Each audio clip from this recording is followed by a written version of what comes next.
Yes ma'am. ಇನ್ನು ಮುಂದಿನ ರಾಶಿ ಕರ್ಕಟಕ ರಾಶಿ. ಈ ರಾಶಿಗೆ 2026 ಯಾವ ರೀತಿ ಇದೆ, ಯಾವೆಲ್ಲ ಫಲಾನುಫಲಗಳನ್ನ ತಂದುಕೊಡ್ತಾ ಹೋಗುತ್ತೆ? ಕಟಕ ರಾಶಿಯವರಿಗೆ ಆಲ್ರೆಡಿ ಟೈಮ್ ಕೆಟ್ಟಿದೆ. ಯಾಕಂದರೆ ಗುರು 12ನೇ ಮನೆ ವ್ಯಯಸ್ಥಾನದಲ್ಲಿ ಇರ್ತಾರೆ. ಆದರೂ 6ನೇ ತಿಂಗಳ ನಂತರ ಚಂದ್ರ 2 ದಿನ ಎಲ್ಲ ಕಡೆ ಸುತ್ತುತ್ತಾ ಇರ್ತಾರೆ. ಈ ಟ್ರಿಪ್ ಮಾಡ್ದಂಗೆ ಅವರು ರಾಶಿಯಾಧಿಪತಿ ಚಂದ್ರ. ಆದರೆ ಬುಧ ಗ್ರಹ 12ನೇ ಮನೆಯ ವ್ಯಯಸ್ಥಾನಾಧಿಪತಿ ಬುಧ ಗ್ರಹ ಮತ್ತು ಧನಸ್ಥಾನಾಧಿಪತಿ ಸೂರ್ಯ, ಅದೇ ರೀತಿ ನೋಡಿ ನಿಮಗೆ ಸುಖಸ್ಥಾನಾಧಿಪತಿ ಶುಕ್ರ, ಈ 4 ಗ್ರಹಗಳು ಈಗ ಧನಸ್ಸು ರಾಶಿಯಲ್ಲಿದ್ದಾವೆ. ಧನಸ್ಸು ರಾಶಿಯಲ್ಲಿ ಅಂತ ಬಂದಾಗ ನಿಮಗೆ 6ನೇ ಮನೆ ಆಗುತ್ತೆ. ಇಲ್ಲಿ ಶತ್ರುಗಳು ಜಾಸ್ತಿ ಆಗ್ತಾ ಹೋಗ್ತಾರೆ. ಕಟಕ ರಾಶಿಯವರಿಗೆ ಶತ್ರುಗಳು ಜಾಸ್ತಿ ಆಗೋದ್ರಿಂದ ಎಲ್ಲೋ ಒಂದು ಕಡೆ ಬಿದ್ದು ಪೆಟ್ಟು ಮಾಡ್ಕೊಳ್ಳೋದಾಗಿರ್ಬೋದು, ಏಟ್ ಮಾಡ್ಕೊಳ್ಳೋದಾಗಿರ್ಬೋದು, ಈ ಎಲ್ಲವನ್ನು ಮಾಡ್ತಾ ಹೋಗ್ತೀರಾ. ಅದು ಈ ಒಂದು ತಿಂಗಳು. ಅದರಲ್ಲೂ ಡಿಸೆಂಬರ್ ತಿಂಗಳಲ್ಲಿ ತುಂಬ ಕೇರ್ಫುಲ್ ಆಗಿರಬೇಕಾಗಿರೋ ರಾಶಿ ಬಂದು ಕಟಕ ರಾಶಿ ಆಗಿರುತ್ತೆ, ಮೊದಲನೆಯ ರಾಶಿ.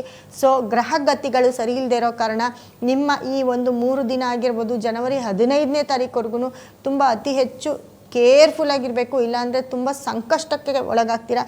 ಮತ್ತು ಗುರುವಿನ ಬಲ ಕೂಡ ಇಲ್ಲ ನಿಮಗೆ.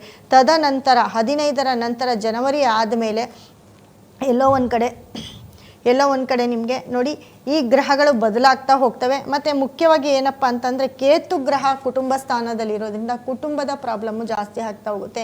ಅಣ್ಣ ತಮ್ಮಂದಿರ ಜಗಳ ಆಗಿರ್ಬೋದು, ಮತ್ತು ಕುಟುಂಬದ ಒಂದು ಕಲಹ ಆಗಿರ್ಬೋದು, ಕೋರ್ಟು ಕೇಸು ಪ್ರಾಬ್ಲಮ್ಗಳು. ಯಾಕಂದರೆ ಸೂರ್ಯ ಬುಧ ಕುಜ ಕೂಡ ಒಟ್ಟಿಗೆ ಇರ್ತಾರೆ. Court case problem, property problem ಇವೆಲ್ಲವೂ ಹೆಚ್ಚಾಗ್ತಾ ಹೋಗುತ್ತೆ. 6ನೇ ತಿಂಗಳ ನಂತರ ಚೆನ್ನಾಗಾಗುತ್ತಾ ಅಂತ ಅಂದರೆ ಗುರು 6ನೇ ತಿಂಗಳ ನಂತರ ರಾಶಿಗೆ ಬರ್ತಾನೆ. ರಾಶಿಗೆ ಗುರು ಬಂದಾಗ ನಿಮಗೆ ಒಳ್ಳೆಯ ರಿಸಲ್ಟು ಇರೋದಿಲ್ಲ. ಯಾಕಂದರೆ ರಾಶಿಯಲ್ಲಿ ಗುರು ಇದ್ದಾಗ ಯಾವ ಕೆಲಸವನ್ನು ಮಾಡಿಸಿ ಕೊಡೋದಿಲ್ಲ. ಅಲ್ಲಿ ಎಲ್ಲೋ ಒಂದು ಕಡೆ ಇನ್ನೂ ಸ್ವಲ್ಪ ಲಾಕ್ ಆಗ್ತೀರಾ ಅಂತ ಹೇಳುತ್ತೆ. ಮತ್ತು 10ನೇ ತಿಂಗಳಲ್ಲಿ ನಿಮ್ಮ ರಾಶಿಯಿಂದ ಗುರು ಸಿಂಹ ರಾಶಿಗೆ ಸಂಚರಿಸ್ತಾನೆ. 10ನೇ ತಿಂಗಳಲ್ಲಿ ಸಿಂಹ ರಾಶಿಗೆ ಸಂಚರಿಸಿದಾಗ ಎಲ್ಲೋ ಒಂದು ಕಡೆ ಆ ಒಂದು ಟೈಮಲ್ಲಿ ನಿಮಗೆ 10ನೇ ತಿಂಗಳ ನಂತರ 2026 10ನೇ ತಿಂಗಳ ನಂತರ ನೀವೇನೇ ಕೆಲಸ ಕಾರ್ಯ ಮಾಡಿದ್ರು ಅದರಲ್ಲಿ ನೀವು ಪಾಸಿಟಿವ್ನ ನೋಡ್ತಾ ಹೋಗ್ತೀರಾ. ಯಾಕಂದರೆ ಗುರುವಿನ ಬದಲಾವಣೆಯೇ ತುಂಬ ಇಂಪಾರ್ಟೆಂಟ್ ಆಗಿರುತ್ತೆ.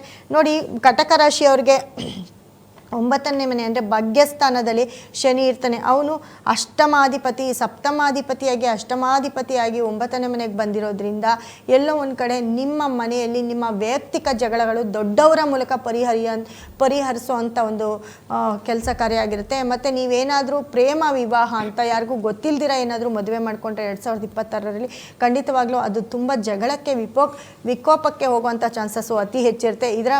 ಇದರಲ್ಲಿ ನೀವು ತುಂಬ ಹುಷಾರಾಗಿರ್ಬೇಕು. ನೀವು ಹೇಳಿ ಒಪ್ಪಿಸಿ ಮದುವೆ ಮಾಡ್ಕೊಂಡ್ರೆ ಅದು ಒಂಥರ, ಆದರೆ ಗೊತ್ತಿಲ್ದಿರ ಮದುವೆ ಆದರೆ ತುಂಬ ಸಂಕಷ್ಟಕ್ಕೆ ಒಳಪಡುವಂಥ ಒಂದು ಚಾನ್ಸಸ್ಸು. ಮತ್ತು ಎಲ್ಲ ಒಂದು ಕಡೆ ಕೋರ್ಟು ಕೇಸು ಇವಾಗೆಲ್ಲ ಮಾಧ್ಯಮಗಳಲ್ಲಿ ನೋಡ್ತಾ ಇದ್ದೀವಿ.